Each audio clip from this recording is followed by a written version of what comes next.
Bhavnagar Somnath national highway પર આવેલા કોબડી ટોલનાકા નજીક આજે સવારના સમયે બે રિક્ષાઓ વચ્ચે અકસ્માત સર્જાયો હતો।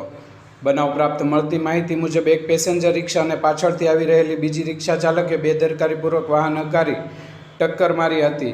આ અકસ્માતમાં રિક્ષા ચાલક સહિત કેટલાક મુસાફરોને ઈજાઓ પહોંચી હતી। ઘટનાની જાણ થતાં જિલ્લા હાઈવે ટ્રાફિક ટીમ તાત્કાલિક ઘટના સ્થળે પહોંચી હતી અને ઈજાગ્રસ્તોને સારવાર માટે તાત્કાલિક 108 એમ્બ્યુલન્સ બોલાવી હોસ્પિટલ ખાતે ખસેડવાની કામગીરી હાથ ધરવામાં આવી હતી।